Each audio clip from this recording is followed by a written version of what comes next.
Hello and नमस्कार my dear friends. बेटा आज हम कंटिन्यू करने वाले हैं फ्रॉम दी थायराइड ग्लैंड। ठीक है, हमने हमारी अगली वाली जो लेक्चर है इसमें पिट्यूटरी के बारे में पढ़ा, हाइपोथैलेमस के बारे में पढ़ा और पीनियल के बारे में पढ़ा। कोई बच्चा ऐसा मत बोलना कि पीनियल के बारे में पढ़ा। ठीक है, ओके। सो नाउ अभी हम पढ़ने वाले हैं about the thyroid gland, parathyroid gland, thymus gland और बाकी की जो सारी ग्लैंड्स बची है वो हम इस लेक्चर में खत्म करने वाले हैं। ठीक है, so it is very very important to learn all the concepts with focused mind. ठीक है, सो यहाँ पे ही फोकस कीजिएगा, वरना क्या होगा कि थायराइड ग्लैंड के हार्मोन्स पैराथायराइड ग्लैंड में चले जाएंगे। फिर आप बोलोगे कि नहीं ये तो पैराथायराइड का हार्मोन था। ठीक है, फिर थाइमस और थायराइड में कंफ्यूज हो जाओगे, थैलेमस और थाइमस में कंफ्यूज हो जाओगे। ठीक है, सो ऐसा नहीं करना है हमें और बहुत अच्छे से पढ़ना है। So let's start the lecture. कि थायराइड ग्लैंड जो है वो कहाँ पे प्रेजेंट रहती है, पहले आपको उसकी लोकेशन मालूम होनी चाहिए, वो कैसी दिखती है उसके बारे में थोड़ा सा आइडिया होना चाहिए। ठीक है, हमारी जो थायराइड ग्लैंड है वो कहाँ पे प्रेजेंट रहती है बेटा, नेक के रीजन में। वेरी गुड, आपको याद है, मुझे मालूम है क्योंकि आपने हमारे अगले लेक्चर में बहुत अच्छे से पढ़ा था। ओके, सो थायराइड ग्लैंड नेक रीजन में प्रेजेंट रहती है। आप यहाँ पे इसका स्ट्रक्चर ऑब्जर्व कर सकते हो कि किस तरीके से वो दिखती है और किस तरीके से नेक रीजन में वो प्रेजेंट है। और अभी थायराइड ग्लैंड जो है उसके हॉर्मोन्स के बारे में हम पढ़ते हैं। ओके बेटा, सो यहाँ पे आप देख लो, हम थायराइड ग्लैंड से स्टार्ट करने जा रहे हैं। थायराइड ग्लैंड का जो टर्म है वो तो आपने कहीं ना कहीं पे पढ़ा ही है कि इसको थायराइड हो गया है, इसको थायराइड हो गया है। ऐसा नहीं है, थायराइड ग्लैंड सभी जो ह्यूमन बींग्स है उसमें प्रेजेंट रहती है। ऐसा नहीं कि चलो उसको थायराइड हो गया, ऐसा हमें नहीं बोलना चाहिए। लेकिन लोगों को मालूम नहीं होता, उसीलिए उसकी वजह से वो ऐसा बोलते हैं कि इसको थायराइड हो गया। अभी आपको मालूम हो जाएगा, फिर आप बोलोगे कि नहीं इसको गोइटर हो गया है, इसको हाइपर पैराथायरॉयडिज्म हो गया है, हाइपोथायरॉयडिज्म हो गया है। ठीक है, ऐसा आप बोलोगे। अभी now let's start with this that thyroid gland. Thyroid gland जो है वो बेटा 3 हॉर्मोन्स रिलीज करती है। कितने? 3 हार्मोन रिलीज करती है। One is T3, second is T4 and third is calcitonin. T3 यानी कि ट्राई आयोडोथायरोनिन, उसका फुल फॉर्म है। T4 यानी टेट्रा आयोडोथायरोनिन और T4 का दूसरा नाम भी है, दैट इज थायरोक्सिन। और जो लास्ट बचा दैट इज कैल्सिटोनिन। ये सारे टर्म्स आपको याद रखने हैं, कुछ दिक्कत की बात नहीं है। आप ऐसा सोचोगे कि ये कितने टिपिकल नेम्स रखे हैं, किसने रखे हैं, इसको मिलना पड़ेगा, ऐसा कुछ नहीं है। आप देख रहे हैं यहाँ पे ट्राई आयोडोथायरोनिन, अभी आपको याद हो जाएगा। आपको मालूम है, आपने कहीं पे एड में भी देखा है कि हमें आयोडीन वाला जो नमक है, सोल्ट है, वो लेना चाहिए। ठीक है, आयोडीन युक्त नमक हमें लेना चाहिए, ऐसा कुछ आपने कहीं पे सुना होगा। ऐसा लोग क्यों बोलते हैं बेटा? क्योंकि iodine is very very important for synthesis of these thyroid hormones. Iodine is the part of the triiodothyronine and tetraiodothyronine hormones. ठीक है, and these 2 hormones are very very important for maintaining our body temperature, our normal metabolism rate, our heart rate. ठीक है, so ये सारी चीजें बहुत important है। सो इसके लिए ये हॉर्मोन्स का के कंसंट्रेशन नॉर्मल रेंज में होने चाहिए। और आपको मालूम हो चुका है कि आयोडीन ये हार्मोन के सिंथेसिस में हेल्प करते हैं। सो अभी आपको मालूम हो चुका है कि आयोडीन बहुत इंपॉर्टेंट है for the synthesis of thyroid gland hormones.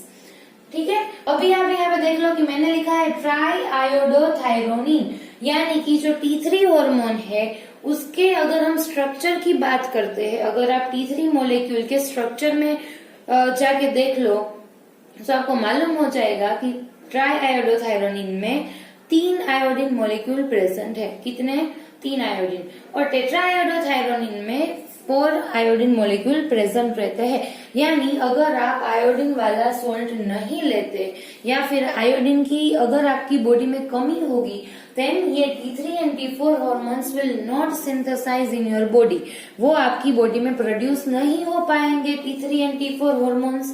ठीक है, फिर अगर ये hormones प्रोड्यूस नहीं हुए फिर उसकी डेफिशिएंसी आ जाएगी और डेफिशिएंसी आएगी यानी कि डिजीज कंडीशन हो जाएगी। ठीक है, सो इसीलिए हमें आयोडीन लेना चाहिए। अभी आपसे कोई क्वेश्चन पूछे तो आप बता सकते हो कि आयोडीन क्यों लेना चाहिए। ऐसे ही नहीं बोल रहे, हमें सब कुछ मालूम रहता है। ठीक है, हमने अभी 10th में पढ़ा है। ओके, अभी ये जो दोनों हार्मोन है इसके कॉमन फंक्शन है, आपको कुछ ज्यादा कुछ करना नहीं है, सिर्फ इसके नाम याद रखने हैं। फंक्शन तो इन दोनों के कॉमन है, सिर्फ इसके स्ट्रक्चर में ही डिफरेंस है। ओके, सो यहाँ पे आप देख लो कि इसके फंक्शंस क्या है। These two hormones regulate our body temperature. हमको मालूम है कि हमारा जो नॉर्मल बॉडी टेम्परेचर कितना है बेटा, हमारा जो नॉर्मल बॉडी टेम्परेचर है that is 37 degree centigrade Celsius. ठीक है, 37 है। सो ये जो नॉर्मल बॉडी टेम्परेचर है वो रेगुलेट करने में ये T3 एंड T4 हेल्प करता है हमारी। Okay, and then it controls the BMR यानी कि मेटाबॉलिज्म। ठीक है, ये जो टॉपिक है वो बहुत इंटरेस्टिंग है बेटा। BMR क्या है? Basal metabolic rate. आप यहाँ पे इसका फुल फॉर्म स्क्रीन पे देख सकते हो कि BMR यानी बेसल मेटाबॉलिक रेट। अब ये क्या बात हुई यहाँ, इसमें तो कुछ इंटरेस्टिंग लगा नहीं, अभी लगेगा, देख लो। आपको मालूम है कि आपकी जो हाइट है उतने अकॉर्डिंग आपका वेट होना चाहिए।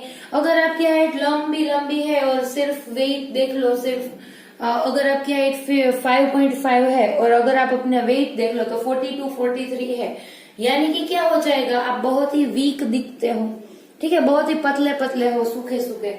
ठीक है, फिर क्या होगा कि डॉक्टर्स आपको बोलेंगे कि बेटा आपका BMI कम है, ज्यादा फूड लिया करो, प्रोटीन वाला डाइट लिया करो।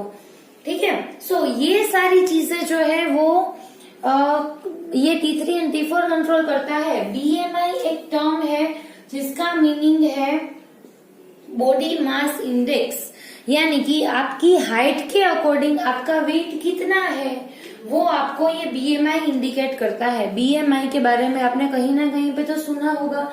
ठीक है, कई लोग देख लो कि हाइट कम है लेकिन वेट ज्यादा है, मोटे से हो रखे हैं। ठीक है, फिर उसका BMI हाई होगा किसी की। यानी कि मैं क्या बताना चाह रही हूँ बेटा कि आपकी जो हाइट है उसके अकॉर्डिंग आपका बॉडी का वेट होना चाहिए। ठीक है, जिससे आप परफेक्ट दिख सकते हो। और दूसरी बात कि आपकी बॉडी में सारी जो रिएक्शंस है, मेटाबॉलिक रिएक्शन, वो कंट्रोल्ड मैनर में हो रही है। BMI आपको ये इंडिकेट करता है। अगर आपका BMI, मैं आपको रेंज भी बता दूं कि अगर आपका BMI 20 और 21 से कम है, ये BMI की फॉर्मूला आती है, आप इंटरनेट पे सर्च कर लो बेटा। ठीक है, सो BMI की रेंज रहती है, अगर आपका BMI 20 to 21 से कम होगा देन आप अंडरवेट हो, और ये BMI अगर 21 से अप्रोक्स 25 के बीच में होगा देन आपका BMI ठीक है, आप नॉर्मल हो। ठीक है, परफेक्ट हो, आप बहुत बढ़िया हो। और अगर इससे ज्यादा हुआ देन आप फैटी हो, आपको थोड़ी सी एक्सरसाइज करने की रिक्वायरमेंट है। और अगर उससे भी ज्यादा हुआ देन आप ओबेस हो, यानी कि बहुत ज्यादा जरूरत है। ठीक है, सो ये हमारा BMI यानी कि आपको बहुत बढ़िया दिखना है। कौन कंट्रोल करता है बेटा? T3 and T4। अगर ये सही से वर्क करेंगे देन आपका बॉडी वेट बहुत बढ़िया होगा। ठीक है, body height and weight both. ठीक है, सो मेटाबॉलिज्म कंट्रोल करता है BMR, जिससे BMI जिसपे डिपेंड करता है BMR के ऊपर।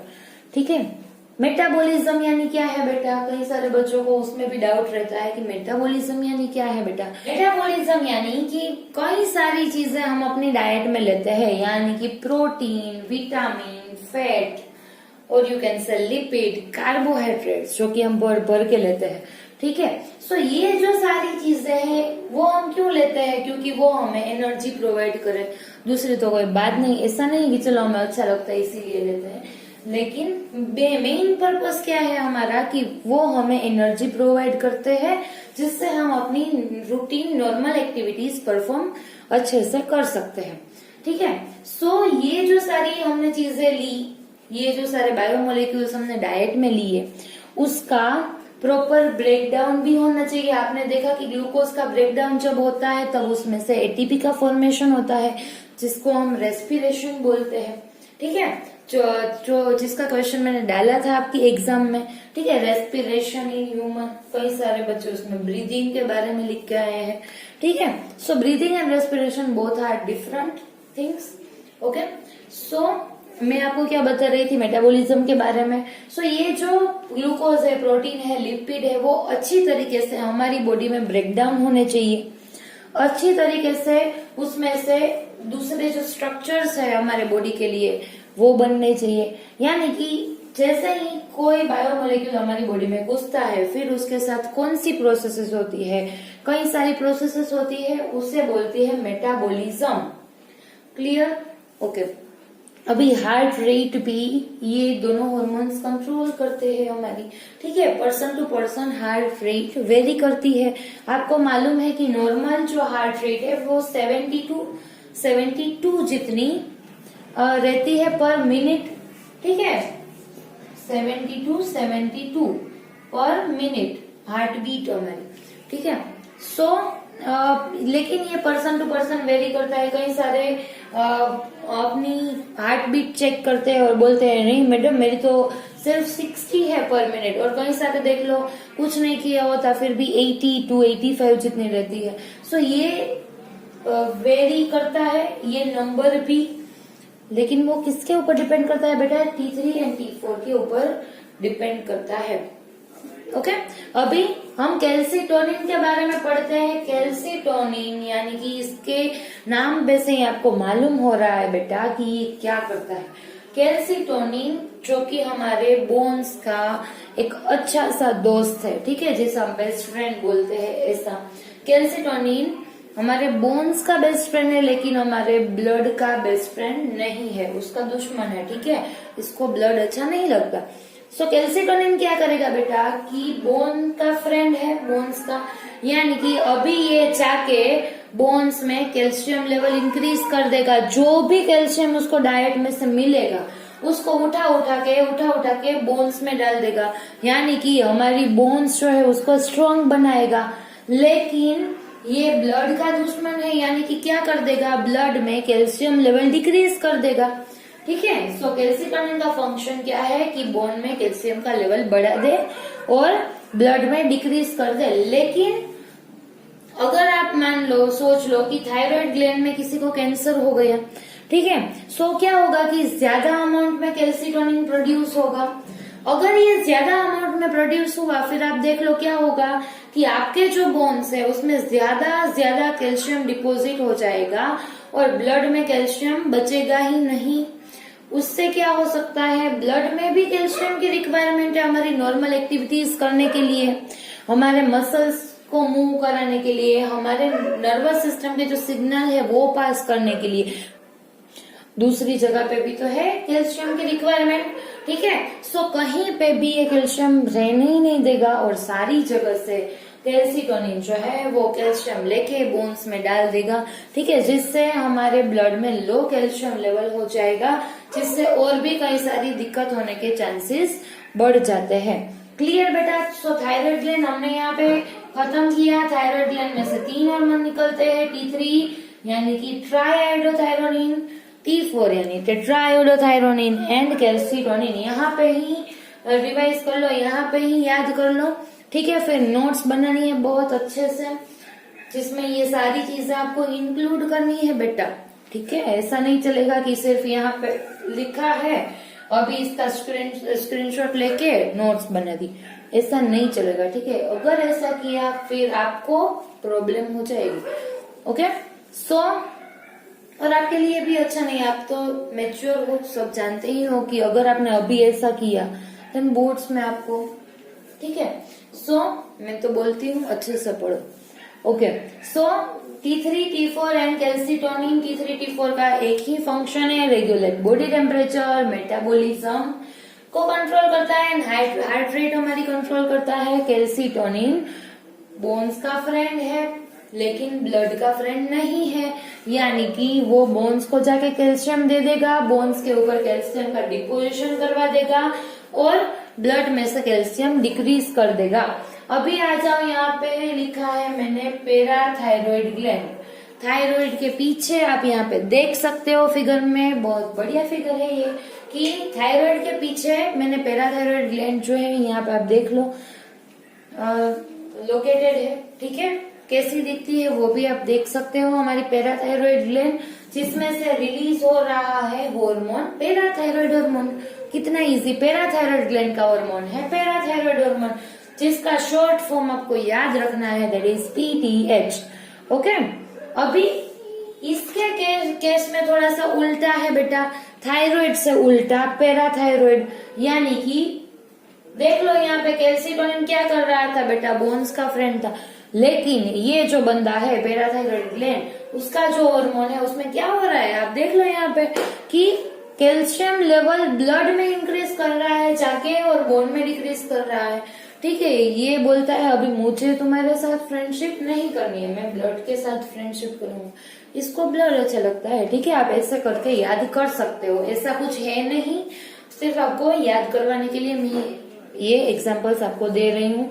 ठीक है, सो पैराथायरॉइड हार्मोन ब्लड में कैल्शियम लेवल इंक्रीज करेगा और बोन में कैल्शियम लेवल डिक्रीज कर देगा।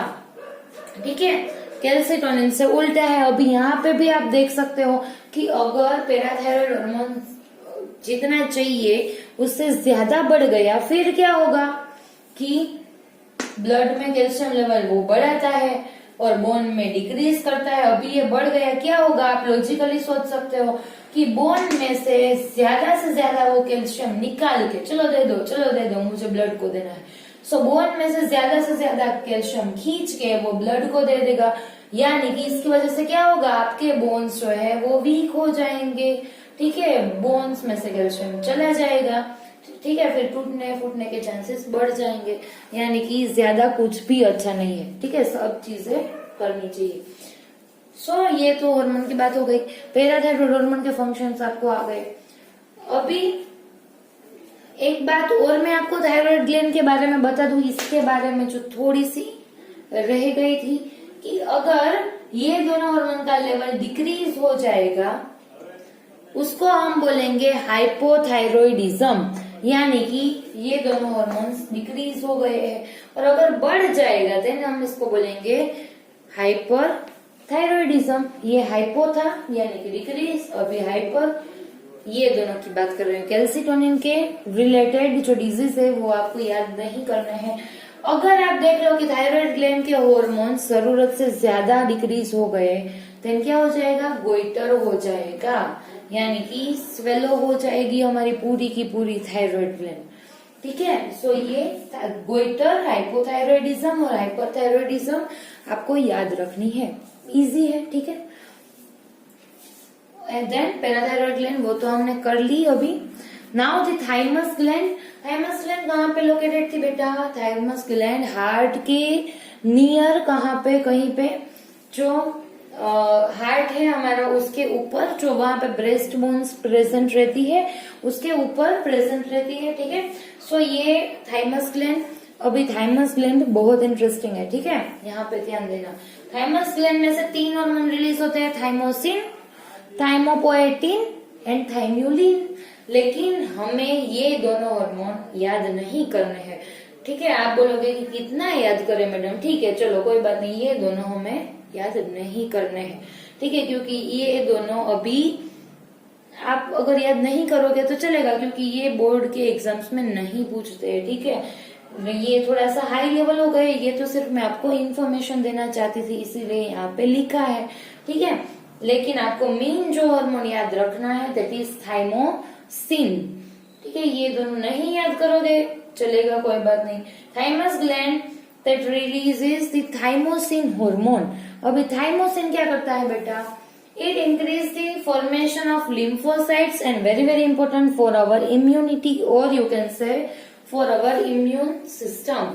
अभी ये कैसे वर्क करता है देख लो, मैं आपको एक एग्जांपल देती हूँ।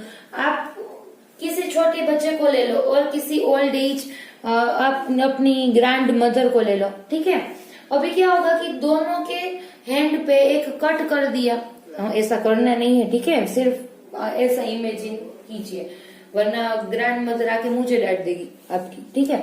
ओके, सो अगर आप देख लो कि किसी 2 पर्सन को हमने लिया, चलो हमारी ग्रैंड मदर नहीं है, एक लेडी है, ठीक है, जो कि 60 to 65 ईयर की है, और एक बच्चा है जो कि अभी छोटा है, ठीक है, 8 to 10 ईयर। ओके, सो अभी क्या होगा, अगर दोनों को ही सेम इंजरी हुई है, कहीं पे सेम इंजरी दोनों को हुई है, लेकिन किसको रिकवरी पहले होगी, क्या बता रही हूं मैं आपको कि दोनों को 8 to 10 ईयर का बच्चा है, उसको अभी वही इंजरी हमने कर दी, ठीक है। एक 60 to 65 ईयर की लेडी है, उसको भी हमने इंजरी कर दी, ठीक है। सो अभी ये दोनों में रिकवरी सबसे पहले किस में आएगी बेटा, सोचो किस में आएगी, मुझे मालूम है, ठीक है। अभी मैं ही आंसर दे देती हूँ कि किसको पहले रिकवरी आएगी, छोटे बच्चे को आएगी। ऐसा क्यों है बेटा कि बच्चे को सबसे उसमें रिकवरी रेट फास्ट रहता है, ठीक है। ऐसा क्यों है, क्योंकि ये सारी चीजें हैं वो थाइमस ग्लैंड कंट्रोल करता है। थाइमस एक ऐसी ग्लैंड है बेटा कि जो बर्थ टाइम पे और जब आप छोटी सी एज के रहते हो या फिर यंग एज के हो या फिर अडल्ट हो, ठीक है, सो ये थाइमस ग्लैंड की साइज बड़ी रहती है, लेकिन जब आप एक सर्टेन एज क्रॉस करते हो, यानी कि जैसे जैसे आप बड़े होते हो, आपकी थाइमस ग्लैंड की साइज जो है वो रिड्यूस हो जाती है थोड़ी सी, ठीक है, ज्यादा नहीं। थाइमस ग्लैंड छोटी सी है, उसकी साइज भी छोटी सी है। अभी क्या होगा कि इतनी है, सपोज देख लो, अभी जैसे जैसे आप बड़े होते जाओगे, इसकी जो साइज है वो डिक्रीज होती जाएगी, यानी कि अभी क्या होगा, इसकी साइज डिक्रीज हुई, इसके सेल्स अभी कम थाइमोसिन हार्मोन रिलीज करेंगे, ठीक है, यानी कि फॉर्मेशन ऑफ लिम्फोसाइट कम होगा। अभी लिम्फोसाइट क्या है बेटा, एक तरीके के WBCs है। WBC यानी व्हाइट ब्लड सेल्स हमारी बॉडी की आर्मी है, जो कि हमें प्रोटेक्शन प्रोवाइड करती है। अभी देख लो यहाँ कहीं पे, यहाँ नहीं है, ठीक है, लेकिन हमारे एनवायरमेंट में अभी कितने सारे वायरस एंड बैक्टीरियाज प्रेजेंट है, ठीक है। सो ये सारे वायरस बैक्टीरिया से हमें कौन प्रोटेक्शन प्रोवाइड करता है, ये लिम्फोसाइट्स करते हैं, और हमारे WBCs व्हाइट ब्लड सेल्स करते हैं, हमारी आर्मी की तरह, ठीक है, जो हमारी कंट्री को प्रोटेक्ट कर रही है अभी, ठीक है। और ये जो सारे WBCs है वो हमें प्रोटेक्ट करते हैं, ठीक है। सो ये थाइमोसिन हार्मोन है जो कि लिम्फोसाइट के फॉर्मेशन में हेल्प करता है, उसके मैच्योरेशन में हेल्प करता है, यानी कि जब ये बड़ी होगी, ज्यादा थाइमोसिन रिलीज होगा, ज्यादा WBCs फॉर्म होंगे, और हमारी इम्यूनिटी स्ट्रांग होगी, यानी कि रिकवरी हमें फास्ट आएगी, ठीक है, कंपेयर टू दैट लेडी जो कि 60 to 65 ईयर की एज में है अभी।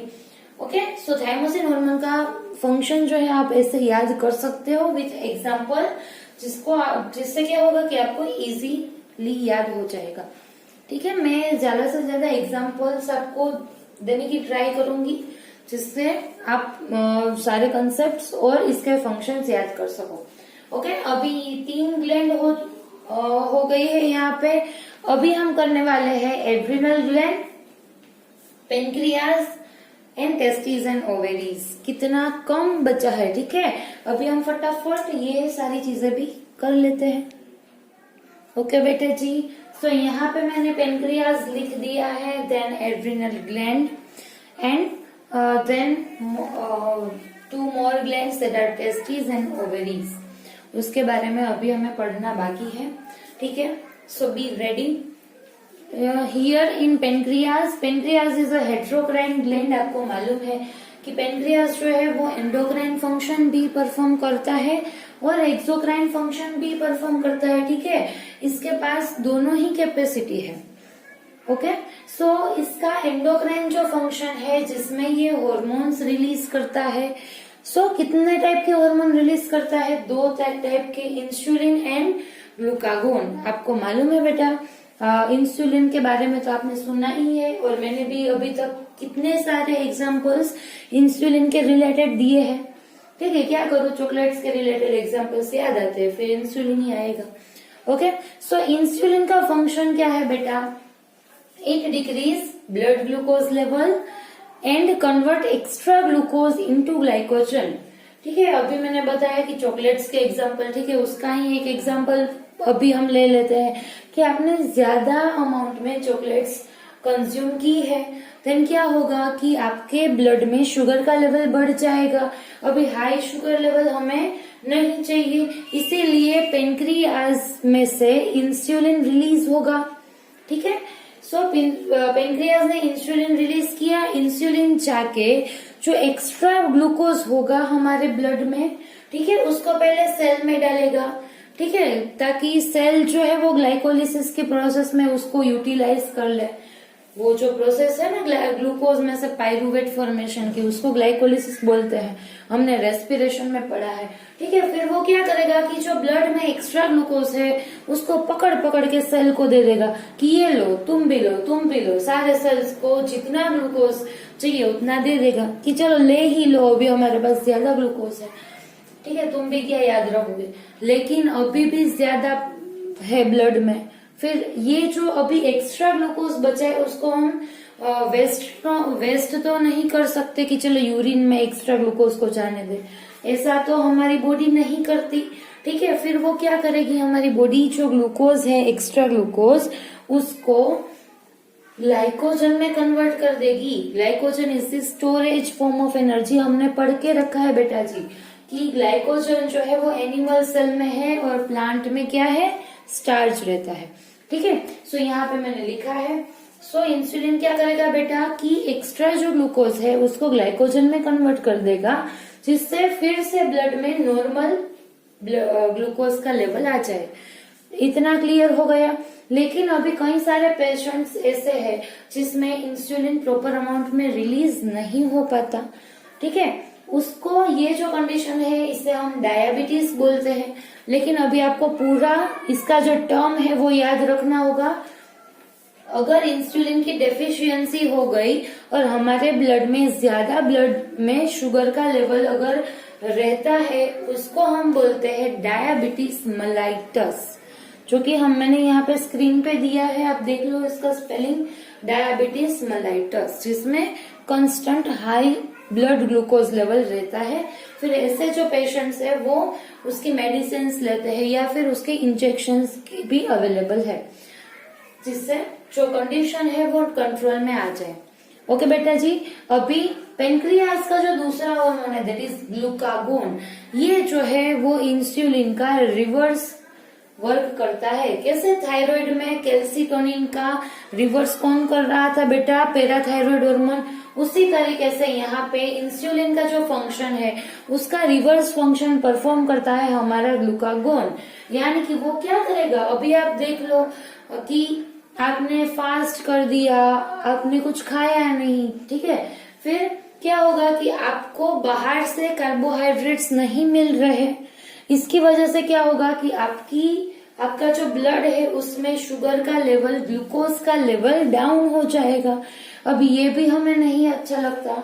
ठीक है, सारी जो चीजें हैं वो कंट्रोल्ड मैनर में होनी चाहिए। ज्यादा भी हमें नहीं पसंद हमारी बॉडी को, कम भी नहीं पसंद। अभी कम हो गया फिर उसको नॉर्मल अभी करना है, इसीलिए हमारा जो पेनक्रियाज के जो सेल्स है, अल्फा सेल्स है, जो कि आप नहीं याद रखो चलेगा, कोई बात नहीं। ठीक है, चलो मैं यहाँ पे लिख देती हूँ कि ये जो है वो बीटा सेल्स रिलीज करते हैं पेनक्रियाज के, और ये जो है वो अल्फा सेल्स रिलीज करते हैं। याद रहता है फिर रखो, अदरवाइज इसकी कोई आपको अभी याद रखने की जरूरत नहीं है। ठीक है, सो पेनक्रियाज में से ग्लूकागोन हार्मोन रिलीज होता है। वो क्या करता है बेटा, जब ब्लड में शुगर लेवल डाउन हो गया तब वो जाके जो हमारे पास ग्लाइकोजन तो पड़ा ही है, ठीक है, ग्लाइकोजन तो हमारे लीवर में, मसल्स में स्टोर करके हमने रखा ही था। ठीक है, सो वो जो ग्लाइकोजन है उसको ब्रेक करके उसमें से ग्लूकोज बना देगा, जिससे क्या होगा कि हमारे ब्लड में ग्लूकोज का लेवल बढ़ जाएगा। अभी कोई आके मुझसे पूछे कि चलो, या फिर आपसे पूछे कि चलो कि ग्लाइकोजन अगर हमारी बॉडी में खत्म हो गया देन क्या होगा, आपने एक दिन फास्ट किया, ठीक है, कुछ नहीं खाया, कुछ नहीं पिया, ठीक है, फिर क्या होगा कि आपकी बॉडी में जो ग्लाइकोजन है वो सारा यूटिलाइज हो जाएगा और उसमें से ग्लूकोज बन जाएगा। सिर्फ ग्लाइकोजन हमारी बॉडी में 24 to 26 आवर ही चलता है, उतना ही ग्लाइकोजन हमारी बॉडी में स्टोर्ड है। लेकिन अगर ग्लाइकोजन खत्म हो गया फिर क्या होगा बेटा? घबराने की बात नहीं है, हमारी बॉडी में दूसरा भी स्टोरेज है in the form of fat, ठीक है। फैट जो है वो उसके बाद किसका टर्न आएगा बेटा? फैट का टर्न आएगा। फिर जो फैट है वो मोबिलाइज होके और ब्रेक डाउन होके ग्लूकोज बना देगा, ठीक है। इसी तरीके से चलता है। फिर जब फैट खत्म हो जाए फिर प्रोटीन की बारी आती है, धीरे धीरे सारे बायोमोलिक्यूल्स यूटिलाइज हो जाए, फिर भी आप खाना नहीं खाते हो, फिर एक दिन, ठीक है, समझ गए? यानी कि अभी आपको मालूम हो गया कि पहले ग्लाइकोजन की टर्न है। सो ये चीजें आपको याद रखनी है। पेनक्रियाज में से दो hormones, insulin and glucagon. Insulin is secreted by the beta cells of pancreas and उसका फंक्शन क्या है बेटा? It decreases the blood glucose level by converting extra glucose into glycogen. And जो दूसरा हार्मोन है that is glucagon which is secreted by alpha cells of pancreas. और वो क्या करता है? जब आपके ब्लड में शुगर का लेवल डाउन हो जाए तब ये रिलीज होता है, और जब ये रिलीज होगा ये जाके जो एक्स्ट्रा ग्लाइकोजन है उसको ग्लूकोज में कन्वर्ट कर देगा, जिससे हमारे ब्लड का ग्लूकोज लेवल बढ़ जाएगा। क्लियर बेटा इतना? Okay, very good. अभी एड्रिनल ग्लैंड के बारे में अभी हमें पढ़ना है। देखो कितना इजीली हो जाता है सब कुछ, ठीक है। सिर्फ आपको यहाँ पे फोकस्ड रहना है। ओके, सो एड्रिनल ग्लैंड की अभी हम बात करते थे, कहाँ पे लोकेटेड थी बेटा जी? किडनी के ऊपर की साइड। हमने वो वाली फिगर में भी देखा था, आप यहाँ पे भी देख लो, ठीक है। एड्रिनल ग्लैंड में दो रीजन प्रेजेंट रहते हैं। आप ये वाली फिगर में देख सकते हो कि जो आउटर रीजन है that is cortex region, and जो उसका बीच वाला जो रीजन है, ठीक है, आप यहाँ पे देख सकते हो वो क्या है बेटा? मेड्यूला रीजन है।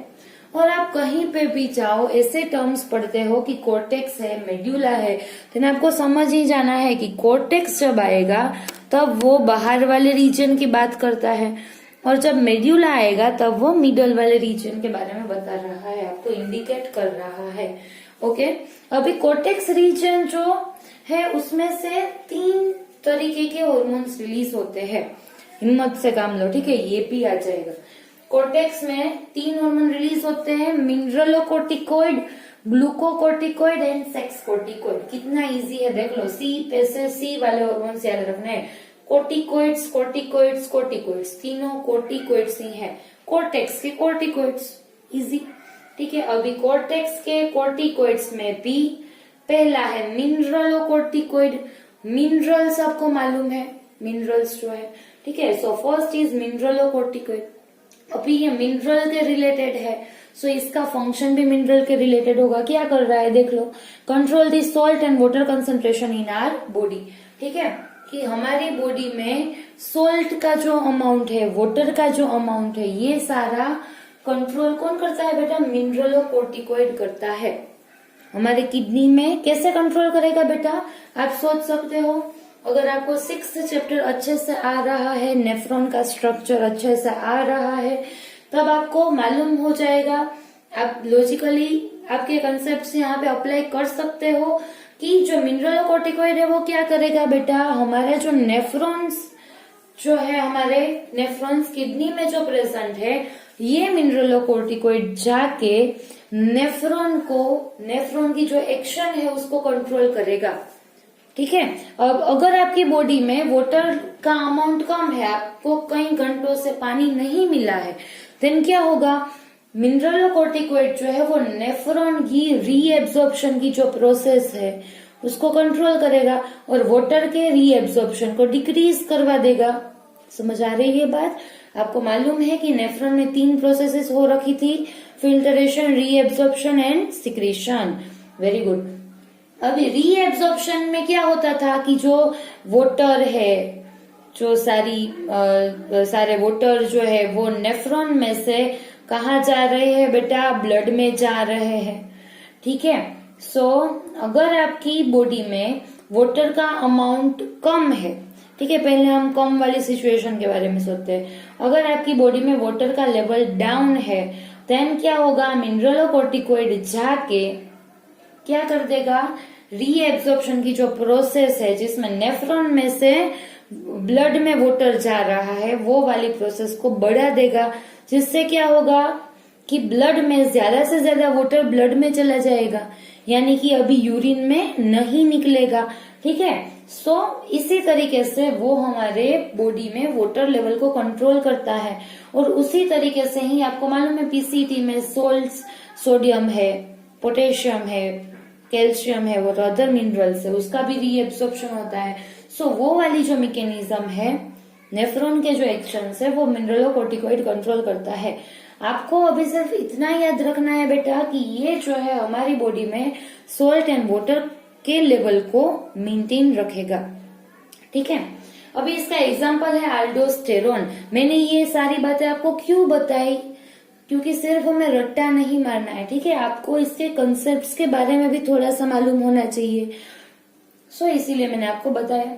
अभी मिनरलोकोर्टिकोइड का एग्जांपल है अल्डोस्टेरोन, ये आपको याद रखना है, ठीक है। Now the second hormone that is glucocorticoid, corticoid, लेकिन कैसा है बेटा, ग्लूको है, यानी कि अभी इसका फंक्शन याद रख लो, वो क्या करता है, control metabolism of our biomolecules in our body, यानी कि ये किसके जैसा फंक्शन हुआ, T3 T4 के जैसा फंक्शन है, कुछ मेटाबॉलिज्म को कंट्रोल करता है, ठीक है। वही बात हुई कि वो ग्लूकोज को, प्रोटीन को, लिपिड को, यानी कि जो सारे कार्बोहाइड्रेट्स है उसको, सबकी जो सारे बायोमोलिक्यूल्स है उसके मेटाबॉलिज्म को कंट्रोल करता है, दूसरा कुछ नहीं है, ठीक है। उसका एग्जांपल है कोर्टिसोल, ठीक है। अभी now the third that is sex corticoid, यानी कि it is related to our sexual characters, ठीक है। सो ये क्या करता है बेटा, सेकेंडरी सेक्सुअल कैरेक्टर्स को कंट्रोल करेगा, ठीक है। यहाँ पे कई सारे रेफरेंस बुक में एंड्रोजन भी लिख के दिया है, एंड्रोजन्स, सो वो वही है सेक्स कोर्टिकोइड्स ही है, ठीक है। अब यहाँ पे एंड्रोजन्स भी लिख सकते हो, दूसरा कुछ नहीं है। क्लियर बेटा, 3 हॉर्मोन्स आ गए, मिनरलोकोर्टिकोइड, ग्लूकोकोर्टिकोइड, सेक्स कोर्टिकोइड, और इसके एग्जांपल्स ये दोनों के, यहाँ पे एंड्रोजन लिखा हो तो भी चलेगा, और इसके फंक्शंस अभी देख लो बेटा।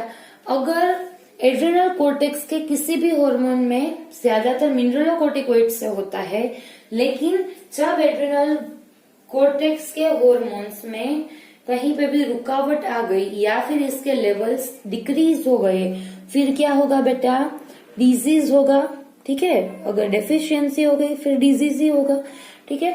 सो डिजीज कौन सा डिजीज होगा बेटा, एडिसन्स डिजीज, देख लो यहाँ पे, ठीक है। हंसना मना है, ठीक है, ये वाली फिगर देख के, डिजीज कंडीशन है भैया, ठीक है।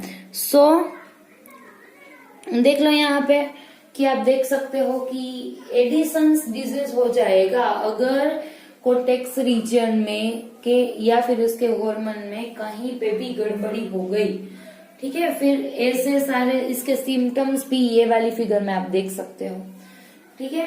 सो इस तरीके की कंडीशंस हो जाती है।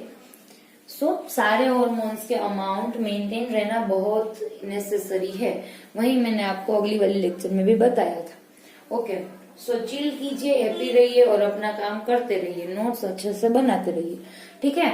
अभी second that is medulla region cortex, adrenal cortex के बारे में हमने पढ़ लिया। अभी जो सेंटर वाला रीजन था उसके बारे में देख लेते हैं कि मेड्यूला में से 2 तरीके के हार्मोन रिलीज होते हैं, one is epinephrine, second is norepinephrine. कितना इजी, एपिनेफ्रिन याद हो गया, फिर नोरेपिनेफ्रिन आपको याद हो जाएगा, ठीक है। 2 तरीके के हार्मोन, एपिनेफ्रिन का दूसरा नाम है एड्रीनालिन, क्या है बेटा, एड्रीनालिन, और नोरेपिनेफ्रिन के लिए उसका दूसरा टर्म है नोर एड्रीनालिन, ठीक है।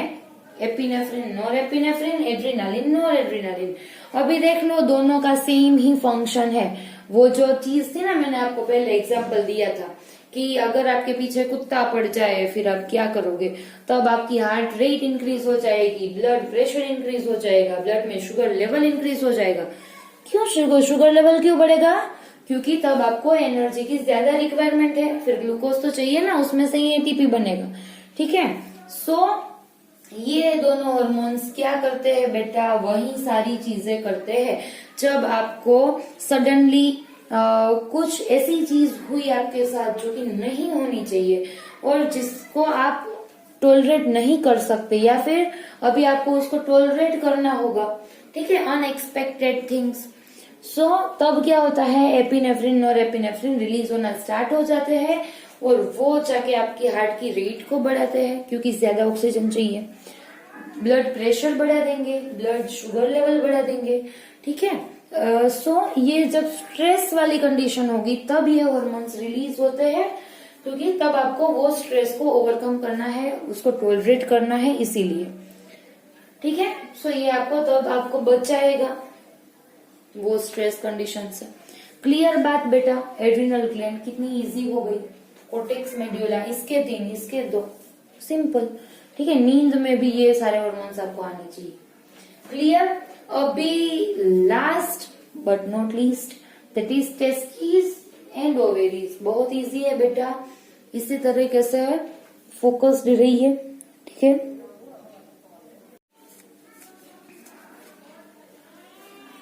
Now the testes and the ovaries. Testes is the male gonad and ovaries are the female gonad.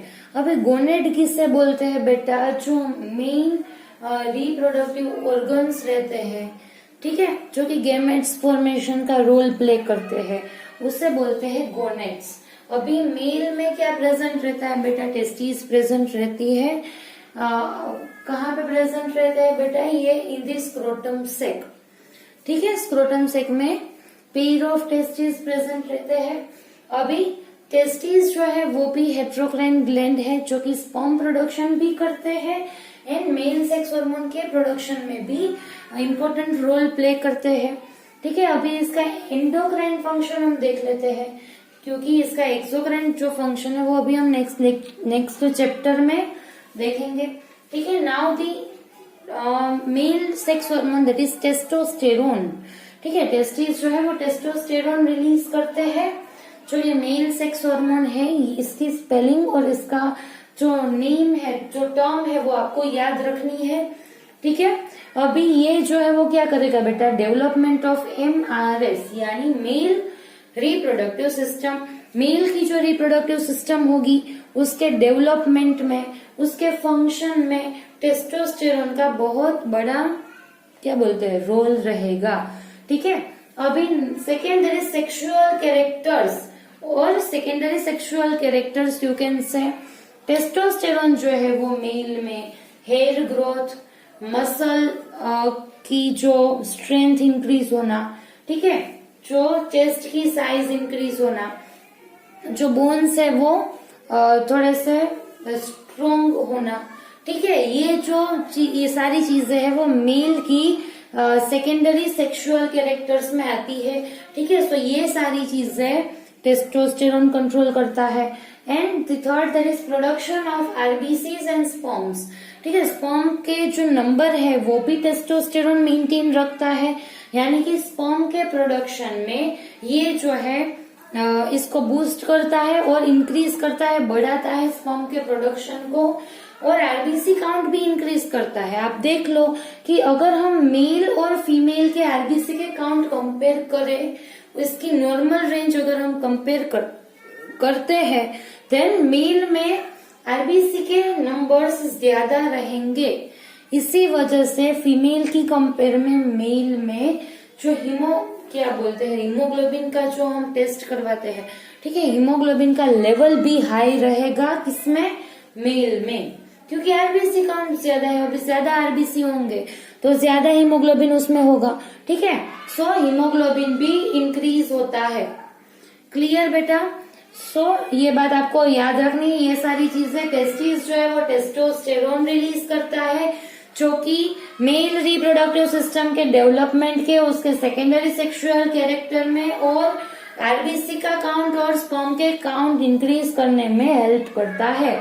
अभी ओवेरीज में आप देख लो, ओवेरीज जो है दैट इज फीमेल गोनेड। अभी इसमें क्या रहता है बेटा, इसमें से 2 हार्मोन्स रिलीज होते हैं, one is estrogen and second is progesterone. Estrogen क्या करता है बेटा? इस्ट्रोजन है वो development of female reproductive system, secondary sexual characters in female, जो कि हेयर की ग्रोथ कम कर देता है, ब्रेस्ट की साइज इंक्रीज करता है, मसल्स को थोड़े से सॉफ्ट बना देता है, यानी कि जो वॉइस जो है उसको थोड़ा सा उसकी हाई पिच कर देता है। ठीक है, सो इस्ट्रोजन क्या करता है? फीमेल के सेकेंडरी सेक्सुअल कैरेक्टर्स को कंट्रोल करता है, फीमेल रिप्रोडक्टिव सिस्टम के डेवलपमेंट को कंट्रोल करता है। ठीक है, फिर इसका रोल किसमें है? इसका रोल एग प्रोडक्शन में भी है। ठीक है, एग का जो सिंथेसिस है उसमें भी। अभी प्रोजेस्टेरॉन का देख लो, प्रोजेस्टेरॉन पी का याद रखो कि progesterone help in maintaining the pregnancy, pregnancy को मेंटेन करता है। कैसे मेंटेन करता है बेटा वो देख लो एक बार, कि जो यूटेराइन वॉल रहती है, आपको मालूम है कि फीमेल में इस तरीके से, आपको यहाँ पे दिख रहा है या दिख रहा है, ठीक है, इस तरीके से यूट्रस रहता है फीमेल में। ठीक है, फिर यहाँ से फेलोपियन ट्यूब अराइज होती है, फिर यहाँ पे ओवेरीज है। ठीक है, इस तरीके से है, फिर ये सर्विक्स एंड वजाइना। सो इस तरीके से ये अभी आपको दिखेगा। ओके, सो इस तरीके से यूट्रस का स्ट्रक्चर रहता है, ये यूट्रस है बीच में। अभी ये जो वॉल रहती है यूटेराइन वॉल, उसको प्रोजेस्टेरॉन थिक कर देता है जिससे क्या होगा कि यहाँ से जो फर्टिलाइज्ड एग आया वो जाके प्रॉपर वे में ये एंडोमेट्रियम जो कि यूटेराइन वॉल है उसमें इम्प्लांट हो सके।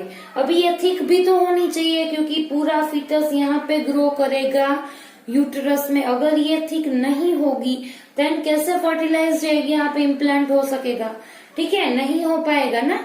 ठीक है, इसीलिए यूटेराइन वॉल को प्रिपेयर करता है, उसको थिक करता है, उसमें ब्लड वेसल्स के नंबर बढ़ा देता है। ठीक है, ब्लड का फ्लो बढ़ा देता है। सो ये सारी चीजें प्रोजेस्टेरॉन करता है। एंड देन प्रेगनेंसी में ये मेंस्ट्रुअल साइकिल को स्टॉप कर देगा, ये भी इसका रोल है। ठीक है, अभी आप इतना याद रखो कि ये जो है यूटेराइन वॉल को थिक कर देगा। ठीक है, प्रेगनेंसी के बाद मेंस्ट्रुअल साइकिल को स्टॉप कर देगा, देन क्या करेगा? प्रेगनेंसी को मेंटेन करने में भी हेल्प करेगा। सो ये सारी चीजें हमें प्रोजेस्टेरॉन के बारे में भी याद करनी है, ये सारी चीजें नोट्स में लिखनी है। ठीक है, सिर्फ यहाँ पे लिखा है उतना ही नहीं लिखना है, जो मैंने आपको एक्स्ट्रा इन्फॉर्मेशन दी वो भी लिख लो। ठीक है, अभी तो हमने टेस्टिस के बारे में पढ़ लिया, ओवेरीज के बारे में देख लो, हमने सारी एंडोक्राइन ग्लैंड्स पढ़ ली है। अभी आपको क्या करना है बेटा जी? अच्छे से नोट्स बना लीजिए, अच्छे से पढ़ लीजिए। फिर भी कहीं पे भी किसी भी जगह पे अगर आप रुकते हो, आपको डाउट अराइज होते हैं, तो मैं यहाँ पे इसीलिए तो हूँ। ठीक है, सो आपको मुझे डाउट्स भेजने हैं अपने जो आपको हो। ठीक है, और अच्छे से नोट्स बनाइए। और बेटा अगर आपको ये वीडियो अच्छा लगा देन क्या करना है? लाइक, शेयर एंड सब्सक्राइब, वो आपको नहीं भूलना है। ठीक है, और आप अपनी प्रेजेंस के लिए आपको थंब जो है वो कमेंट बॉक्स में भेजना है। ठीक है, सारे बच्चे नहीं भेजते। ठीक है, सो आपको कमेंट बॉक्स में थंब की साइन वहां पे भेजनी है। ठीक है, कि चलो हमने वीडियो देख लिया, देख लो उसके बाद ही करना। ठीक है, ओके। तो अभी नेक्स्ट लेक्चर में हम स्टार्ट करने वाले हैं प्लांट हॉर्मोन्स। हमने यहाँ पे एनिमल यानी कि ह्यूमन के नर्वस सिस्टम के बारे में पढ़ लिया, एंडोक्राइन सिस्टम के बारे में पढ़ लिया। अभी मेल में क्या है बेटा? एंडोक्राइन सिस्टम ही है, नर्वस सिस्टम तो है नहीं। ठीक है, इसीलिए उसके बारे में हमें नहीं पढ़ना है, सिर्फ एंडोक्राइन सिस्टम के बारे में हम पढ़ लेंगे किसमें? हमारे नेक्स्ट लेक्चर में। तब तक ये जो कंटेंट है वो याद कर लो अच्छे से। Okay, and thank you so much for supporting me, thank you so much for watching this video, and thank you so much.